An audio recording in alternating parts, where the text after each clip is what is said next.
대체할 수 없는 압도적 경제방송 박근혜의 데일리 힌트 시간입니다. 반갑습니다. 오늘은 5월 29일, 오늘 수요일이죠. 예, 수요일 방송입니다. 시장이 별로 좋지 못했습니다. 하루 종일 빠지는 모습을 보였고요. 오늘 시장이 왜 밀렸는지 그 이야기는 지금 좀 이따가 바로 말씀을 드리겠습니다.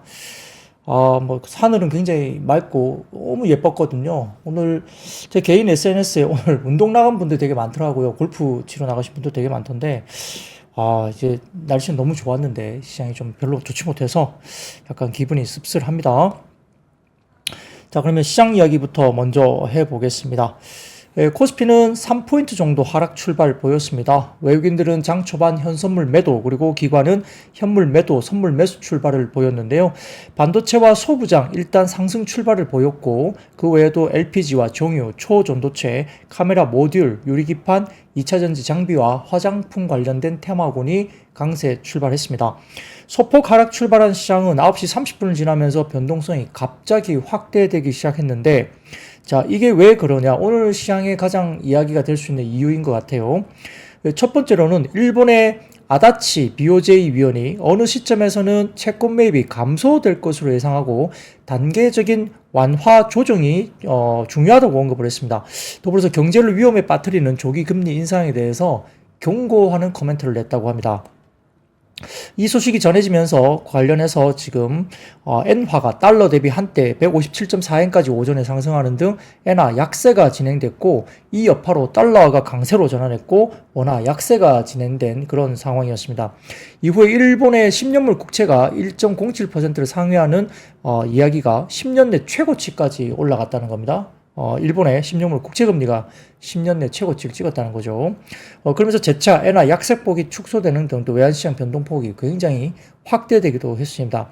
근데 이게 왜 오늘 그렇게 변동성을 또 가져왔냐 하면, 어제 미국 증시에서 소비자 신뢰지수가 또 견고한 고용시장을 이유로 강한 모습을 보여줬기 때문에 국채금리가 또 미국에서 상승하면서 주식시장에 부담을 줬었고요. 이런 가운데 오늘 아침에 또 호주가 4월 소비자 물가지수가 전월 대비 0.76% 상승했다고 발표하면서 전년 대비로는 3.5%에서 3.6% 상승으로 발표되면서 시장 예상치인 3.4%를 또 상회하는 모습을 나타냈습니다. 물가 상승 압력이 이렇게 높아지다 보니까 아무래도 미국 시간의 금리도 상승하고 달러와 또한 강세로 전환됐고, 특히 채권 시장의 변동성이 막 확대되기 시작했습니다. 이런 것들이 불거지면서 다소 좀 시장이 한 방향으로 쭉 그냥 빠져버리는 그런 모습을 보였고요. 미국의 시간의 선물도 오전에 기준으로 하락 추세로 변환을 했고, 위험자산 부진이 진행되면서 한국 증시도 오전부터 1% 넘게 빠지는 모습을 보이기도 했습니다. 전반적으로 오후 3시 기준 외국인들이 선물 1조 6천억 대까지 순매도 했고요. 31일 발표되는 4월 미국의 PCE 지표를 앞두고 경계 심리, 그리고 전일 좀 전에 말씀드렸던 미국의 재무부 국채 입찰 또 수요 부진 때문에 미국의 국채 금리도 상승한 것도 시장에서 부정적으로 작용했다고 분석이 됩니다. 업종별로 보면 유통업과 전기전자, 의약품이 코스피에서 약세였고, 코스피에서는 증권과 통신업 등이 일부 상승세 보였고요.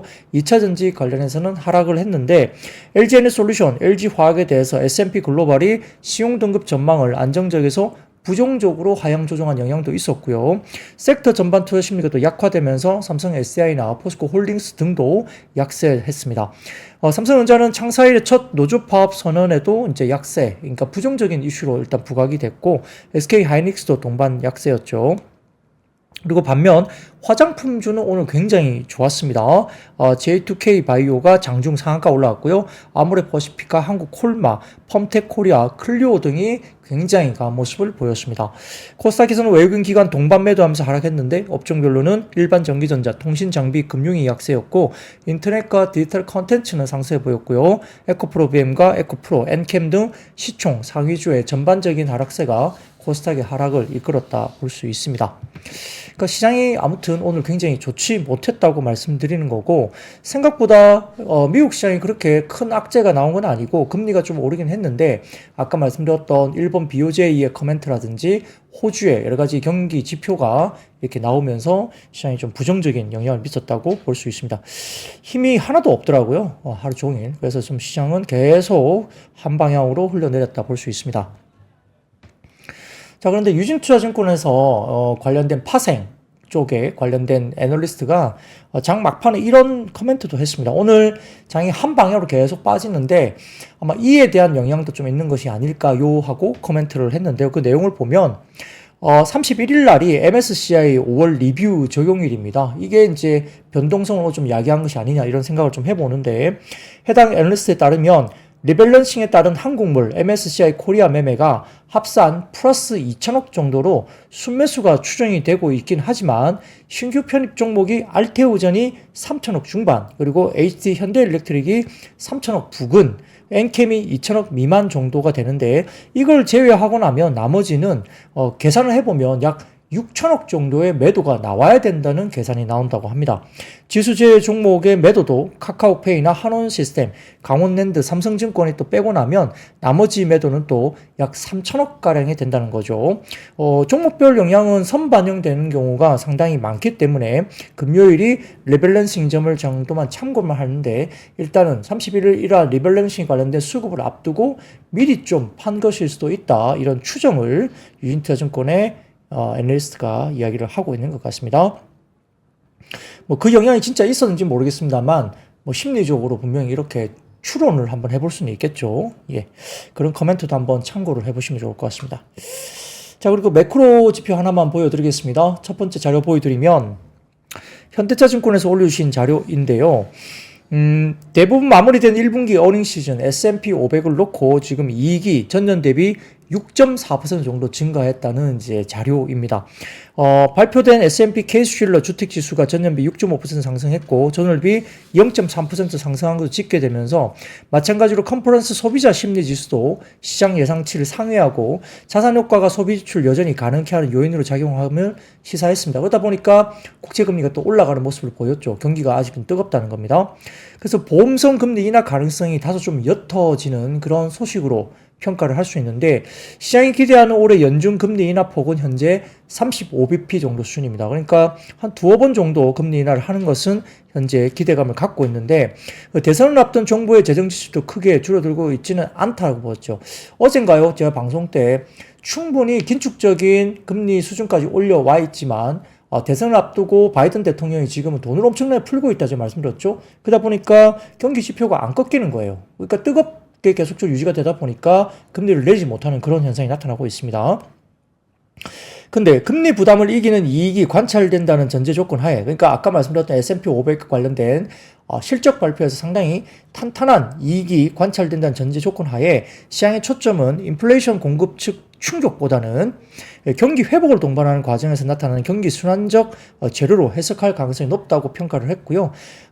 뱅크 오브 아메리카에 따르면 S&P 500 이익이 전년 대비 6.4% 증가한 것으로 집계가 됐는데 근본 실적에서 특징적인 부분은 M7 기업 외에도 여타 기업들의 이익이 또 선전했다는 점입니다. 시장은 M7을 빼고 나면 미국도 별로 오른 게 없다고 보는데 지금 이익단으로 본다면 M7을 제외하고도 여타의 이익들의 기업이 선전하고 있다고 분석이 된다는 거고요. M7 기업들은 전년비 8% 증가한 가운데 나머지 493개 기업들도 5%가량 상승을 했기 때문에 상당히 탄탄한 실적을 바탕으로 미국 시장이 가고 있다는 것을 이야기를 하고 있습니다. 그러니까 시장이 지금까지는 아직도 긍정적인 어닝을 가지고 받쳐주고 있다라고 이야기를 하고 있는 것 같아요. 그런 것도 한번 시장에서 참고를 해보시면 좋을 것 같고요. 네, 그런 이야기를 가지고 매크로 관련된 지표는 오늘 이렇게 말씀드리겠습니다. 빠지기가 만만치 않은 시장일 수 있어요. 그러니까 뭐 흔들리고 이렇게 변동성이 큰 오늘과 같은 국내 시장이 생길 수는 있는데 전체적으로 지금 많이 빠지기는 좀 어렵다. 국내도 EPS가 상향 조정되면서 얼마 전 대신증권 관련된 코멘트를 제가 한번 말씀드렸는데 최근에 EPS를 갖고 오게 되면 PER 10배 정도 규모가 2700포인트까지 올라온다는 겁니다. 그래서 2700보다 더 많이 빠지면 사실은 PER 10배 이 부분보다 훨씬 빠지는 거기 때문에 다소 단기적으로 조금은 저평가 국면으로 들어가기 때문에 많이 빠지기 좀 쉽지 않다. 이런 이야기를 최근에 대신증권에서 이야기를 했죠. 일부 증권사를 보고 있으면 코스피 올해 연말까지 목표 코스피 지수가 3100에서 3150까지도 지금 최근에 상향 조정이 일부 되고 있습니다. 뭐 그렇게 갈지는 모르겠습니다만 일단 올해 연간 2700에서 2750이 맥스일 것이라고 했던 연초 추정치는 대부분 틀려가고 있는 모습이 나옵니다. 어느 하나는 틀린다 말씀드렸잖아요. 위쪽이든 아래쪽이든 증권사 추정치는 대부분 위쪽 또는 아래쪽이 꼭 틀립니다. 네, 좋습니다. 그러면 첫 번째 이야기를 좀 드려보겠습니다. 첫 번째는 오늘 온디바이스 AI 또는 아이폰 관련주가 상당히 좋았는데요. 애플이 세계 개발자 회의 WWDC가 24년 6월 10일부터 14일까지 개최가 될 건데 생성형 AI 관련된 신규 서비스를 공개할 것으로 예상되면서 AI 서비스 관련된 아이폰 16이 아마 올해 9월에 출시 예정으로 보고 있는데 아마 채택 이후에 다른 애플 기기에도 순차적으로 AI 서비스를 제공할 것으로 전망됩니다. 아이폰 16에 AI 관련된 기능이 탑재될 것으로 본다는 겁니다. 그래서 아이폰 16 기점으로 애플은 AI 플랫폼이나 서비스 이 부분들을 상당히 많이 전환하는 그런 기업으로 될 것이고 2007년 아이폰 출시 등의 스마트 기기 플랫폼 성장 이후에 아마 올해 AI 플랫폼으로 새로운 성장 기회를 맞을 수 있다라고 분석이 되는 것 같습니다. 그래서 아이폰 16이 생성형 AI 관련된 서비스가 채택되면은 교체 수요를 자극하면서 기존보다 수요가 훨씬 더 높아질 것이라고 이야기를 하는 것 같은데요. 아이폰 16의 초기 생산, 24년 12월까지는 8,700만 대에서 약 8,900만 대까지 추정이 된다고 하고요. 아이폰 15가 초기 생산과 지금 비슷하게 아이폰 16이 나올 걸로 보는데 생산은 비슷하지만 아이폰 15보다 판매량은 훨씬 더 상회할 가능성이 높다고 분석됩니다. 아마 애플의 최초 AI 폰이기 때문에 그럴 수 있겠습니다. 거기다가 지금 아이폰 4월 중국 판매량이 회복세를 보이고 있다는 소식도 들려왔습니다. 자, 첫 번째 자료 한번 띄워드리면 메리츠 증권 자료인데요. 중국의 스마트폰 월별 출하량입니다. 이게 보시면은 2021년부터 24년까지 각 해마다 움직임이 나오고 있는데 약간 짙은 파란색 24년 보시면 4월까지 모습이 보입니다. 그래서 4월이 24년도보다 훨씬 더 좋았던 해는 21년도가 굉장히 좋았고요. 그 다음 해들은 대부분 다 24년보다 아래쪽에 있습니다. 그러니까 4월 지표만 놓고 보면 전년보다 올해가 좋다는 거고요. 자, 그 다음 표를 보여드리면 중국의 애플 월별 출하량입니다. 보시면은 최근 들어서 21년부터 24년까지 보시면 짙은 파란색이 제일 높습니다. 그러니까 4월 지표만 놓고 보면 21년부터 가장 높은 4월 판매량, 출하량이 나온다는 거죠. 상당히 긍정적인 이슈입니다.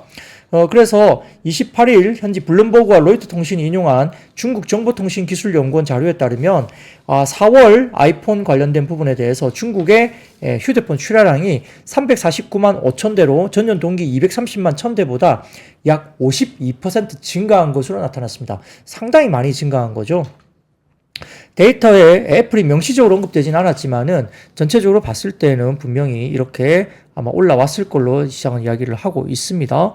자, 그래서 그런 부분들을 한번 보는데요. 자, 그러면 그 다음 표를 보여드릴까요? 그 다음 표 보여드리면 네, 이겁니다. 검은색 막대 그래프가 23년 월별이고요. 파란색 막대 그래프가 24년 월별입니다. 보시면은 1월, 2월 대부분보다 23년보다 24년이 좀 좋지 못했죠. 근데 3월부터 23년보다 좋아지기 시작했고 24년 4월에 아마 전년 동기 대비로 상당히 좋아지는 거죠. 4월 달에는 52% 증가한 모습이 나왔다. 이렇게 상당히 높게 형성됐습니다. 그래서 이런 것들 보면 중국 쪽의 스마트폰 출하량 보면 1월부터 4월까지 누적 스마트폰 출하량은 전년비 10.3%로 이렇게 증가폭이 나타나고 있기 때문에 이런 것들을 본다면 뭐 예를 들어 삼성전기 같은 경우도 나쁘지 않다고 볼 수 있죠. 중국의 출하량이 또 수요가 늘다고 보면 이 중국 관련된 스마트폰과 상당히 연계되어 있는 삼성전기도 크게 나쁘지 않을 것으로 볼 수도 있겠습니다. 그런 것도 한번 참고로 해보시면 좋을 것 같고요. 그리고 그 다음 이야기를 좀 드리겠습니다. 자, 그 다음 사진을 좀 띄워주십시오. 띄워주시면, 이게 이제 카운터 포인트 리서치 쪽에서 나온 자료인데요. 메리츠 증권에서 이 부분을 공유를 해주셨습니다. 카운터 포인트 리서치 1분기 중국 폴더블 스마트폰 시장 보고서입니다. 이 보시면은 1분기 중국의 폴더블 스마트폰 판매량은 전년 동기 대비 48% 증가했다고 봤고요. 같은 기간 글로벌 스마트폰 판매량은 2% 증가했기 때문에 중국 쪽의 스마트폰 폴더블 폰은 엄청나게 증가를 한 겁니다. 같은 기간 폴드형 폴더블 판매량은 전년 동기 대비 91% 증가한 반면 클램셀형 폴더블 판매량은 전년 동기 대비 1% 감소를 했습니다. 자, 멀티태스킹 기능이라든지 태블릿과 유사한 사용자 경험 제공이라든지 더 얇고 가벼운 디자인 제공 때문에 폴드형 폴더블에 대한 선호도가 크게 증가하고 있죠. 그래서 화웨이가 폴드형 메이트 X5와 클램쉘형 포켓2 모두 흥행에 성공했고요. 폴드 및 클램쉘형 폴더블 스마트폰 판매 상승을 역시 주도했다고 볼 수 있습니다. 화웨이가 주도하고 있는 겁니다. 중국 OEM들이 공격적인 확장보다는 수익성에 중점을 두기에 따라 1분기에 신규 폴더블 스마트폰 출시 건수는 이전 분기에 비해서 감소했습니다. 근데 그럼에도 불구하고 폴더블 시장은 중국 스마트폰 시장에서 여전히 굉장히 밝은 성장세를 이어나갈 것으로 본다라는 카운터 포인트 리서치의 자료가 나왔다는 거 언급을 좀 드리겠습니다. 자, 그래서 애플이 중국 쪽에서 위기의식을 느끼고 있기 때문에 결국 올해부터 본격적인 혁신에 나설 것으로 시장은 보고 있는 상황이고, 그 중심에 역시 온 디바이스 AI 폼팩터 변화가 역시 나타날 수밖에 없겠죠. 그래서 NH투자증권에서는 오늘 관련해서 투자 관점에서는 스마트폰 시장 회복과 AI 확대 관련된 수혜 업체들, 그리고 IT OLED 적용 확대와 폴더블 디바이스 수혜가 가능한 OLED 관련주, 그리고 마지막으로 XR 부품 업체들을 중장기적으로 주목해보자라고 언급을 하기도 했습니다. 관련해서 오늘 종목들이 BH라든지 LG이노텍, 하이비전 시스템, 더구전자 이런 종목들도 움직임이 있었고, 온디바이스 AI 관련주로 언급되고 있는 제주반도체, 가온칩스, 오픈엣지 테크놀로지, 네페스 아크 관련된 종목들도 움직임이 있었다 보입니다. 네, 그렇게 보시면 될 것 같고요.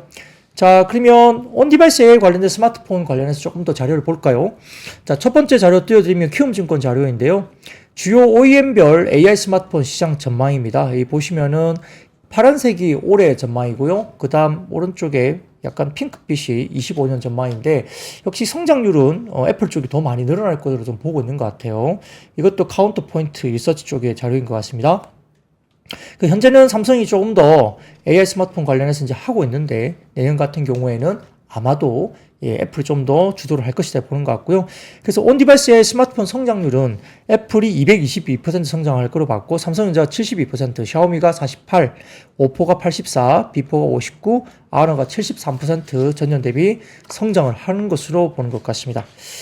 자, 그리고 글로벌 OLED 스마트폰 침투율인데요. 그 다음 표를 보여드릴까요? OLED 스마트폰 출하량과 침투율 추이입니다. 이 분홍색 막대 그래프는 스마트폰 출하량 추이고요. 그 사원에 파란색 점선을 보시면 이게 스마트폰 침투율인데 오른쪽으로 보시면 됩니다. 그래서 25년도까지 가면 약 24년도가 60%대죠. 25년도 거의 24년도에 60% 정도까지 글로벌 OLED 스마트폰 침투율이 나온다고 보는 것 같습니다. 21년도가 45%였고요. 24년도 60%까지 확대입니다. 애플은 97%가 OLED이기 때문에 아마 삼성과 중공업체 중심으로 OLED 채용 증가가 되는 것 같고, 최근에 삼성이 저가폰에 또 OLED를 넣고 있기 때문에 중국도 마찬가지고요. 이렇게 올라간다고 보시면 될 것 같죠.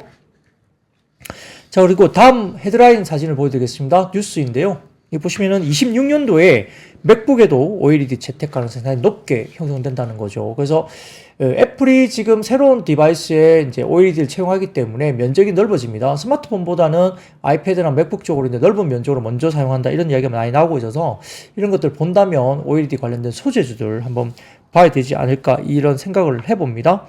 그래서 어제 같은 경우에 제가 방송 중에 다 마무리를 못하고 끝내면서 OLED 이야기가 좀 있었는데, 그걸 오늘도 한번 말씀드려 보겠습니다. 그래서 삼성과 LG 디스플레이가 애플 아이폰 16 프로 OLED 생산 양산 승인 소식이 어제 들렸죠. 그래서 어제 장에는 OLED 관련주들이 상당히 좋은 모습을 보이기도 했습니다. 그래서 언론에 따르면 삼성 디스플레이와 LG 디스플레이 모두 이달 애플 아이폰 16 프로 OLED 양산 승인을 받은 것으로 알려졌고요. 제품 승인에 이어서 양산 승인까지 받으면서 삼성 디스플레이와 LG 디스플레이 모두 아이폰 16 프로 OLED 양산에 들어갈 것으로 확인이 되고 있습니다.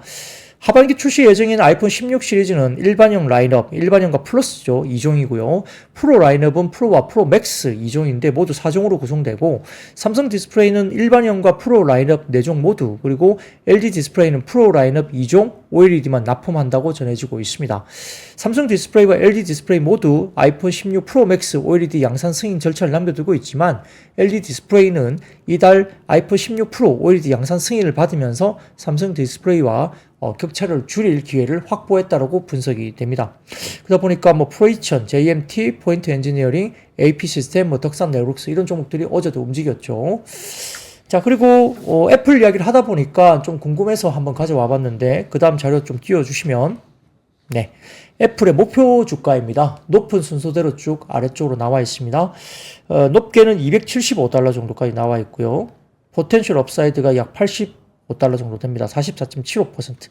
제일 낮게는 $200 정도까지 보고 있습니다. 그래서 높게 $275까지 이렇게 애플 관련된 목표 주가를 이렇게 갖고 있다. 레인지를 갖고 있다. 이렇게 보시면 좋을 것 같습니다. 참고로 해주시면 될 것 같고요.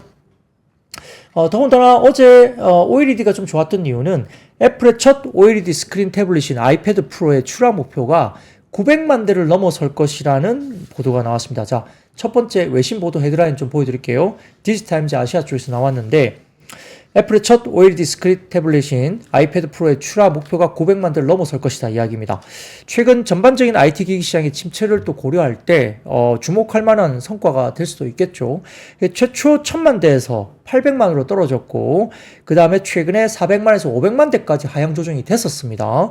근데 다시 전망이 상향 조정되면서 900만 대를 넘어설 거라는 상당히 공격적인 상향 조정이 다시 나온 겁니다. 애플 로드맵이 화제가 됐는데 초기 성과가 만약에 잘 나온다면 애플의 OLED 도입은 더 가속화될 것으로 볼 수 있겠죠. 그래서 그 다음 사진 띄워드릴까요?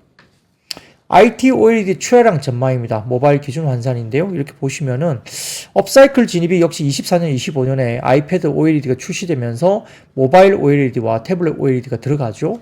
그 다음 26년 이후로부터는 8.6세대 라인 가동이 되고 맥북 OLED 출시가 되고요.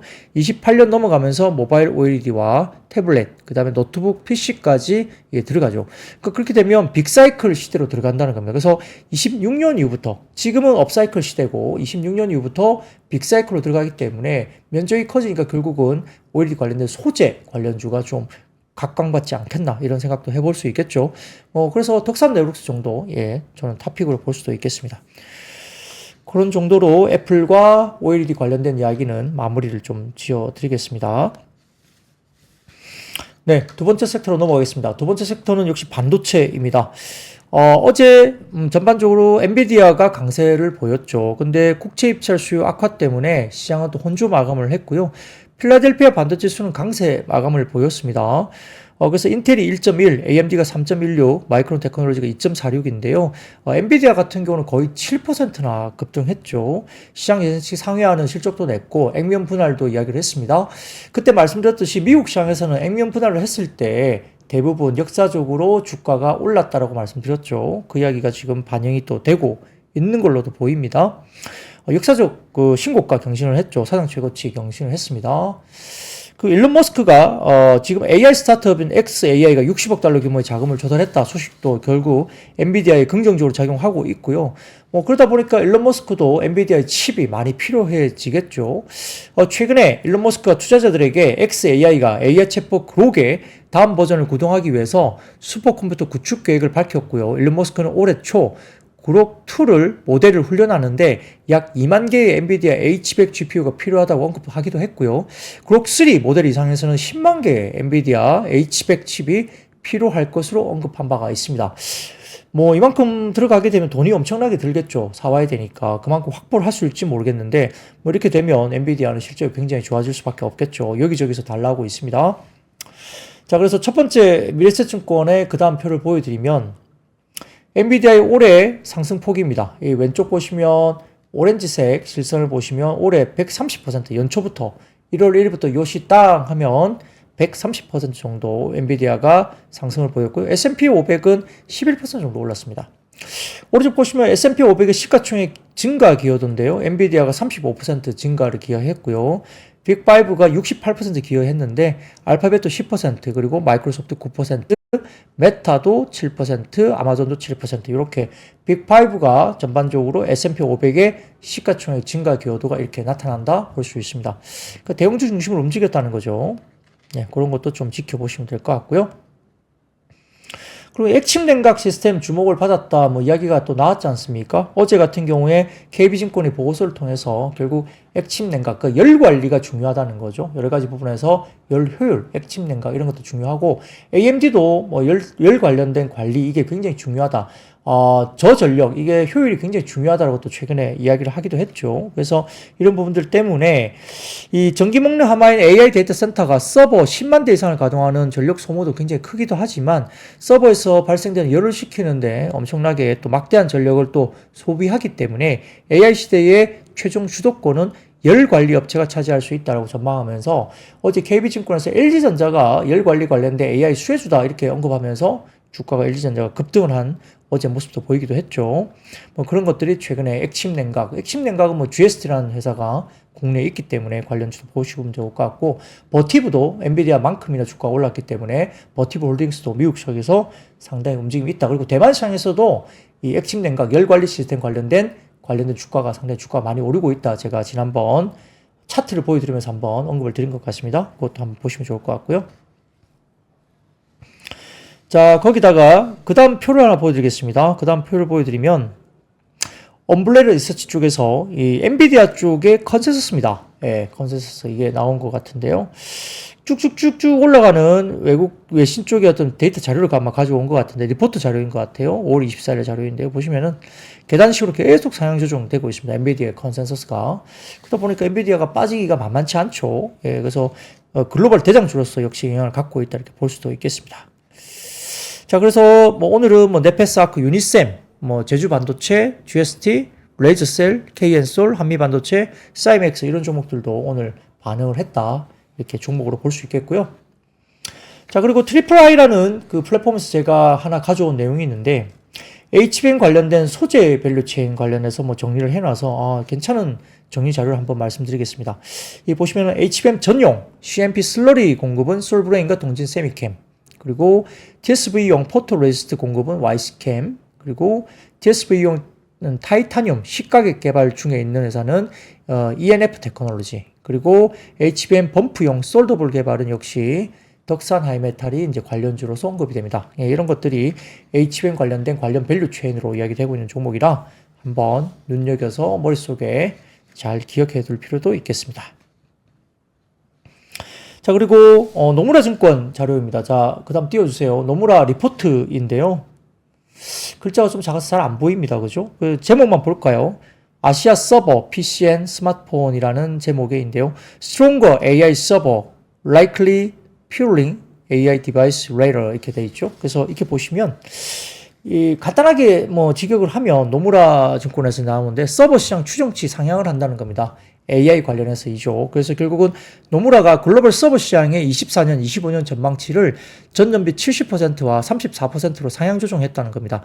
기존에는 24년에는 11%, 그리고 25년에는 37%로 추정을 했는데 지금 추가적인 상향이 되면서 24년은 70%로, 그리고 25년은 전망치를 34%로 상향 조정했다고 합니다.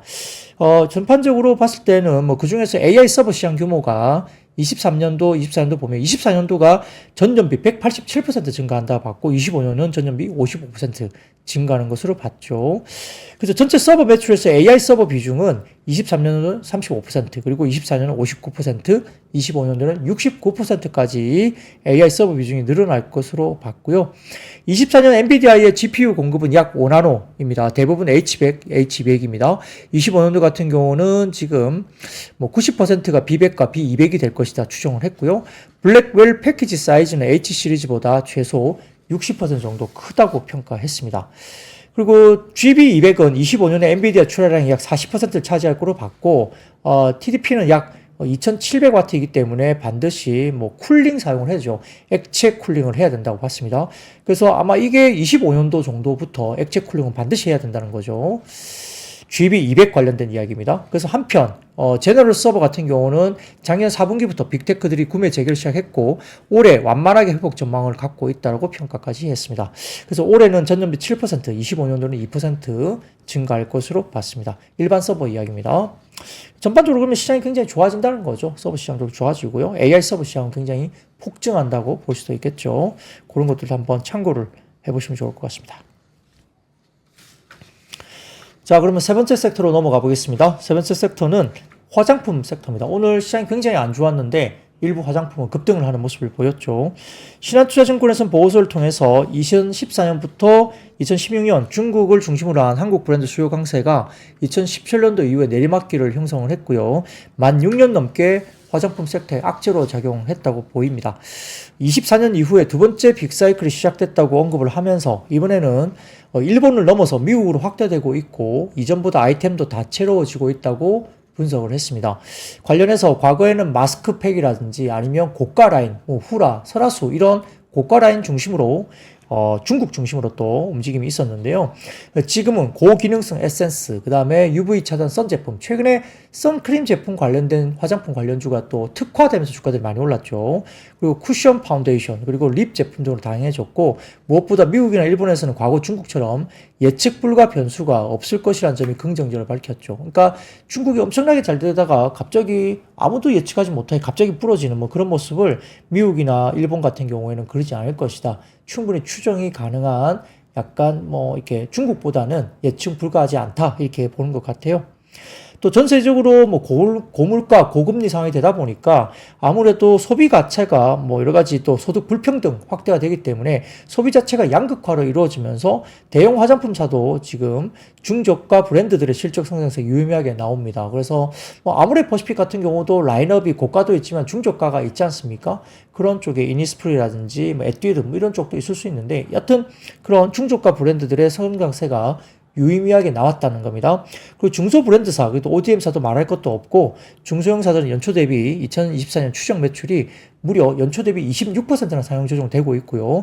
영업이익도 연초 대비 17% 이상 또다시 상향 조정되고 있기 때문에 이렇게 최근에 중소형 브랜드들의 주가 약진은 충분히 설명된다고 밝혔습니다.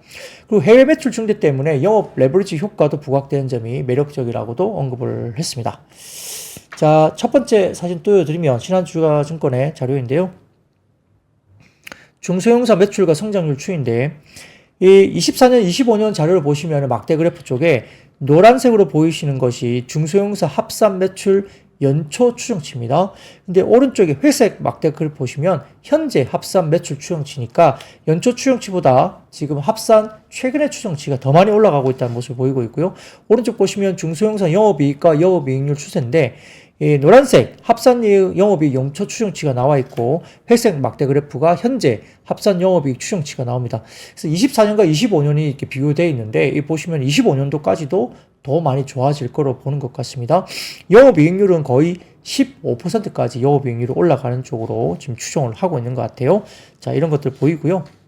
자, 그 다음에 자료를 띄워드리죠. 그 다음 자료는 좀 재밌는 자료입니다. 올리브영의 브랜드 순위인데요. 저는 이제 이것까지는 몰랐거든요. 이 보시면은 자 전체 순위로 본다면은 아누아라는 게 1위라고 하네요. 브랜드 토너 제품이라고 합니다. 그리고 뭐 성분 에디터, 그 다음에 메디힐, 이니스프리, 소라수, 메디힐, 토리튼, 오노브, 그 다음에 제일 밑에는 바이탈 뷰티 이런 브랜드가 있고요. 뭐 순위가 토너, 앰플, 마스크, 세럼, 기초 뭐 쭉쭉쭉 나와 있죠. 이런 것들이 쭉 잘 되고 있고요. 스킨케어 품목으로 본다면은 역시 아누아가 제일 잘하네요. 성분 에디터 이쪽도 잘하고 있고 이니스프리. 이니스프리가 상당히 약진하고 있습니다. 오른쪽 보시면 메이크업 쪽은 역시 베이스 쿠션 쪽에 라네즈가 1등이네요. 예. 그리고 홀리카가 아이섀도우 제일 잘 되고 있고 베이스 쿠션은 힌스, 그 다음에 베이스 쿠션은 헤라 이쪽도 잘 되네요. 헤라 쿠션은 저도 써봤습니다. 어떤 이슈가 좀 있어서 써봤는데 좋더라고요. 헤라 쿠션 굉장히 선호되고 있다. 예, 저희 집사람한테 들어봤는데 예, 많이 쓴다고 합니다. 등등 이렇게 예, 스킨케어, 메이크업 그리고 전체 브랜드 순위가 나와 있으니까 이런 재밌는 자료도 한번 참고를 해보시면 좋을 것 같습니다. 우리가 화훼라는 그 앱이 있잖아요. 예, 그런데 들어가시면 또 이렇게 각각 항목마다 이제 또 순위가 나와 있기 때문에 그런 거 보는 재미도 있거든요. 온라인 쪽에서. 예. 그건 올리브영하고 상관없는 건데요. 예, 한번 보셔도 기본적으로 그쪽에서 예, 어떤 제품을 살까 고민할 때 한번 참고를 하는 자료도 될 수 있습니다. 이런 것도 한번 보시면 좋을 것 같고요. 제노님, 뭐가 뭔지 하나도 모르겠다. 뭐, 그렇죠. 쓰시는 뭐 그런 상품이 아니면 잘 모르죠. 여성분들이 쓰는 거니까 남성분들은 잘 모를 수 있습니다. 네.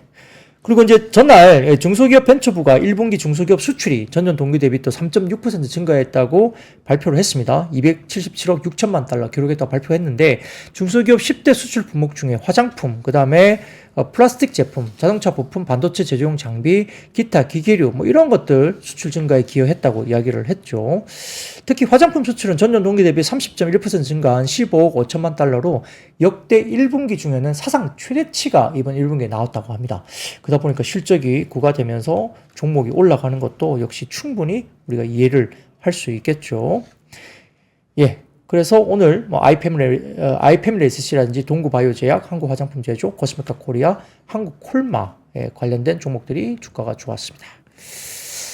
자, 그래서 그런 것도 좀 참고를 해보시면 좋을 것 같고요.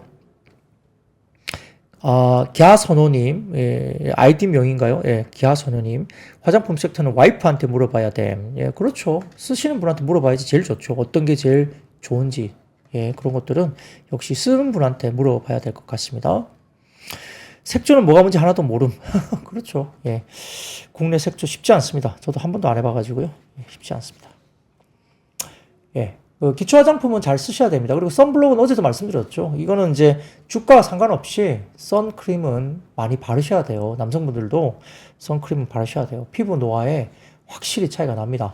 그리고 지울 때는 제가 좋다는 게 뭐였죠? 클렌싱 밀크를 사용하시면 상당히 부드럽고요. 피부 손상이 적습니다. 그래서 클렌싱 뭐 다른 것보다는 예, 클렌싱 밀크를 권고드립니다. 그런 것들 참고를 해보시고요. 자, 그러면 다음 섹터로 넘어가 보겠습니다. 다음 섹터는 오늘 오펙 플러스가 감산 연장 전망 그리고 이스라엘 탱크 라파 중심지 진입 소식 때문에 국제 유가가 일단 올라왔고 일부 관련주가 상승세를 보였습니다. 이 지난밤 뉴욕 상업거래소에서 서부 텍사스산 원유 WTI가 7월 인더분 가격이 오펙 플러스 감산 연장 전망과 중동의 지정학적 리스크가 제기되면서 전거래일보다 2.11달러 상승했습니다. 그래서 거의 80달러 언저리까지 올라왔고요. 뭐 이런 부분들 때문에 오펙 플러스 회의가 오는 2일 진행될 예정인데 오펙은 현재 하루 220만 배럴 규모의 감산을 자발적으로 조치해준 상태인데 시장에서는 이 같은 조치를 연장할 것을 전망하고 있습니다. 근데 이제 아주 순조롭게 아무 이견 없이 왜 연장이 될 것이냐 보는가 하면 이 오펙 플러스 회의를 온라인으로 한다고 해요. 오프라인으로 안 만나고요. 그러니까 이미 이제 어느 정도 협의가 끝났으니까 온라인으로 하는 거다. 이렇게 보는 것 같습니다. 그래서 이렇게 아마 2일날, 현지 시간 2일날 진행될 것이고, 온라인으로 회의가 진행되기 때문에 일정 부분 이제 어느 정도 이견이 없다. 그리고 특별한 이슈가 없다. 그래서 연장될 것이다. 이렇게 보는 것 같아요. 그런 것들 좀 보시면 좋을 것 같고요. 또 언론에 따르면 다수의 이스라엘군 탱크가 하마스의 최외 보로 여기지는 가자 최남단 도시인 라파 중심가에 진입했다고 이제 기사가 외신에서 나왔습니다.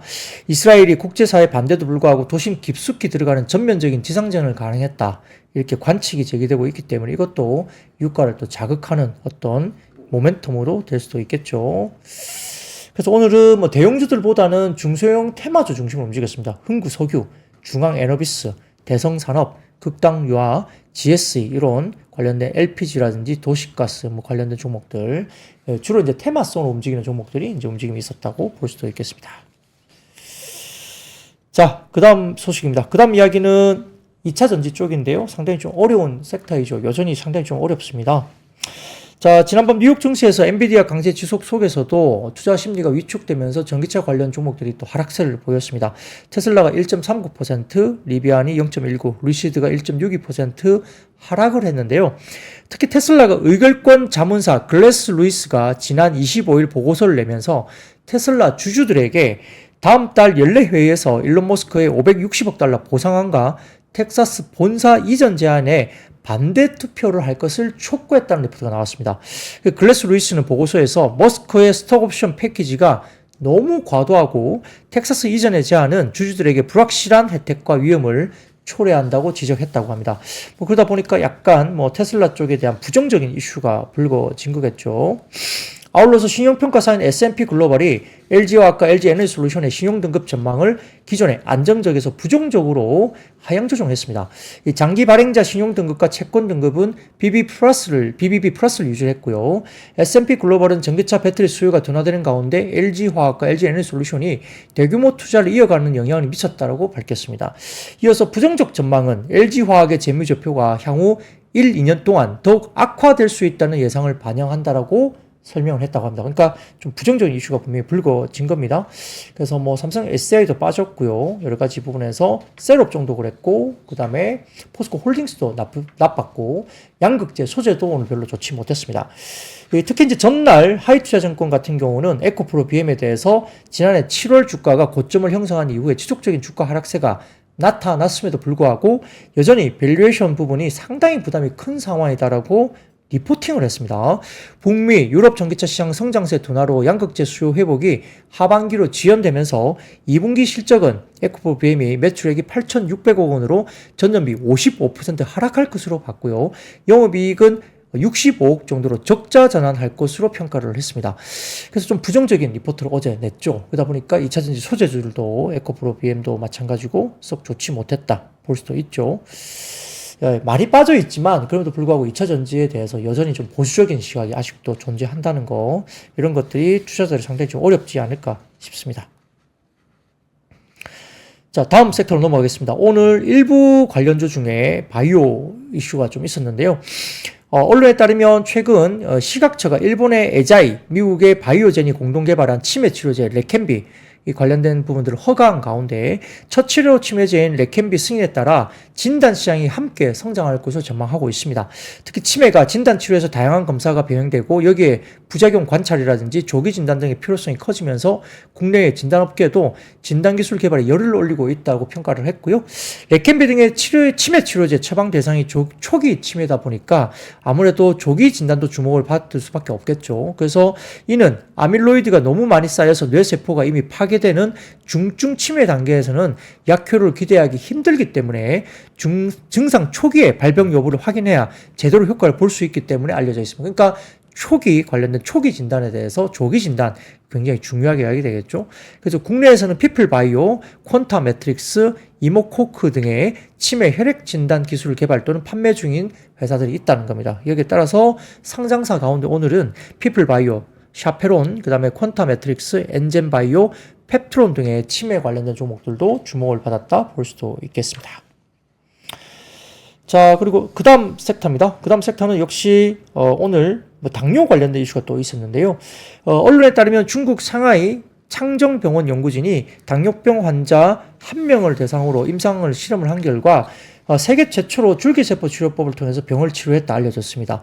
임상실험에서는 인슐린을 생성하고 혈당 수치를 유지하는 췌장에서 발견되는 인공 버전의 세포를 만드는 방법이 포함됐고 해당 치료법에는 신체가 기능하는 데 필요한 다양한 유형의 세포로 전환될 수 있는 원형 상태의 줄기세포를 사용했다 알려졌습니다. 그러다 보니까 이번 연구 결과가 최근 국제학술지인 셀 디스커버리에 게재됐고 임상 대상 환자는 지난 21년 줄기세포 이식을 받았고 22년부터 약물 치료를 받지 않고 있는 것으로 전해지니까 좀 의미 있는 어떤 이야기가 되고 있다고 봅니다. 그래서 줄기세포 테마주, 바이온, 동구바이오제약, 파미셀, 안트로젠, 메디포스트 이런 종목들도 주목을 받았다 볼 수도 있겠습니다.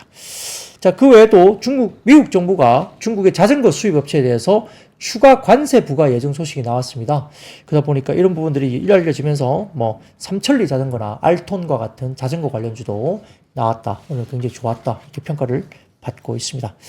자, 오늘 대부분 이야기들은 전체적으로 화장품이라든지 반도체, 중소형 소부장 빼고 나면 나머지 대부분 이야기들은 대부분 다 분위기가 테마성 움직임이었죠. 그 부분 그만큼 이제 시장이 별로 좋지 못했다는 이야기고요. 오늘 많이 빠진 만큼 이번 주 월말까지 좀 회복을 했으면 좋겠고요. MSCI 관련된 리밸런싱이 어떻게 영향을 미칠지 이것도 좀 보시면 좋을 것 같고, 오늘 미리 좀 영향을 미쳤다고 만약에 된다면 하루 이틀 정도 또 회복을 하지 않을까 생각도 해보는데 월말까지 어떤 움직임이 있을지 한번 지켜보도록 하겠습니다. 자, 오늘 제가 준비한 이야기는 여기까지입니다. 오늘 여러분 다 아시죠? I see you. 박근영, 이선영, 사경인, 염승환 투자 마스터들의 세심한 케어로 건강한 투자 습관을 만드세요. 3프로 멤버십 3프로 앱에서 확인하세요.